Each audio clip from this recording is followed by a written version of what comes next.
Walang katapusang taon, nasaksihan ang pagtaas kung hindi mabilang na martial artist. Ang mundo ay nakikita lamang ang malakas, ngunit hindi nila alam na sa likod ng bawat malakas na tao. Laging tila sinusundan ng isang kakaiba, madilim na uwak, at makikita natin ang isang kakaibang ibon na nakatayo at nakatingin sa sekta. At ang pangalan ng sekta paglilinis ng sinaunang sekta. At biglang may tumawag sa kakaibang ibon bandang likod niya nang tinignan niya kung sino ang tumawag sa kanya at makikita natin ang lalaking may kulay ginto ang buhok. Tatawagan natin sa pangalang Boy Ginto. O nandito ka, saan ni Boy Ginto? Hindi ko inaasahan na si Boy Ginto na bata noon ay magtatatag ng isang sekta. At biglang siyang binato ng kakaibang ibon ng patpat. At nang makita ito ni Boy Ginto sinabihan niyan tumigil. Nang malapit na ito sa mukha ni Boy Ginto biglang lumulutang ang patpat. At bigla na lang naalala ni Boy Ginto ang bagay na ito, bakit ka pa rin? At makikita natin na kwento ni Boy Ginto ang kanya alaala, naaalala ko noong kinuha mo ako, matandang diablo at matandang manok, upang mag-cultivate. Ang isang ahas na pinarurusahan ay dumaan sa amin hanggang sa rurok ng pagkukultivate. Namimiss ko talaga ito ngayon.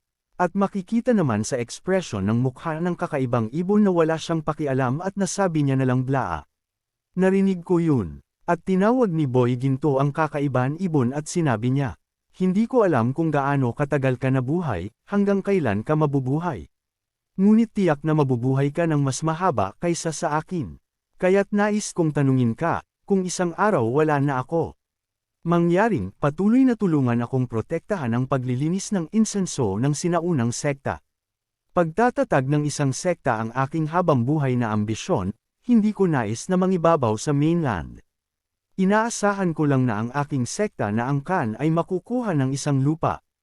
Huwag hayaang muli ang kaluluwa. At biglang tumalikod ang kakaibang ibon at biglang tumalon na tila walang pakialam sa sinasabi ni Boy Ginto. Nakikinig ka ba? Nangako ka, hindi ba?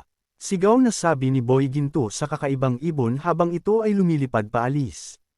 At makikita natin ang isang batang nagmamadali na nagsisabing ngayon araw o, hindi. At makikita natin na ang bata kanina malayo pa maririnig na ang sigaw hindi ito maganda, Elder.